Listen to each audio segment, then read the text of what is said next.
তো সকাল সকাল দেখো 8টা থেকে আমাদের প্রসাদ, ছট পুজোর প্রসাদ দেওয়া শুরু হয়ে গেছে। আর আরও প্রচুর প্রসাদ দেয়। কি কি প্রসাদ দিয়েছে আমি দেখাই। ছট পুজোর প্রসাদ মানে কিন্তু ঠেকুয়া, আর ঠেকুয়া তো আছে অবশ্যই, এটা প্রতি বছরই আমাদের হয়। ঢালছি দেখুন,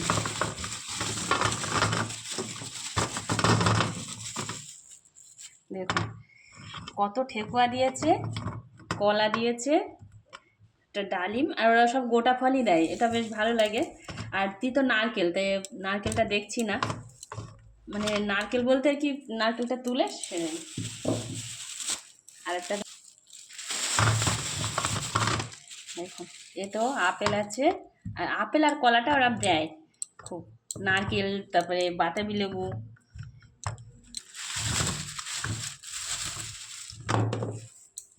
দেখুন তারপর আপেলটা কেটে দিয়েছে। আর যাই হোক, তা কত ঠেকুয়া আর কত ফল এখনো তো, এই যে এখনও তো এইগুলো সবে হয়েছে। আর আরও মানে এখনও বেলা বেলা হয়নি, তো 8টার মধ্যে এই পৌঁছে গেছে 3টে বাড়ি থেকে। এখন অনেক আসবে, আগের বছরও প্রচুর ঠেকুয়া হয়েছিল। মানে আমাদের বাড়িতে খাওয়ার লোক নেই, ছেলে মেয়ে খেতে চায় না ঠেকুয়া, তো আমি আবার সেন্টারে নিয়ে বাচ্চাদের দিয়েছিলাম। তো যাই হোক, সবাইকে দিয়ে দিই, কী করবো বেকার নষ্ট করে।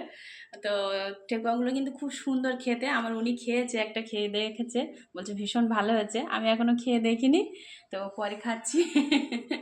তো এই যে হচ্ছে ঠেকুয়া। আরও পরে পরে কত ঠেকুয়া হয় সেটা দেখাবো। তা কার কার ছট পুজোর এরকম ঠেকুয়া খেতে ভালো লাগে অবশ্যই জানাবে, আমি কিন্তু কাছাকাছি থাকলে পাঠিয়ে দেবো।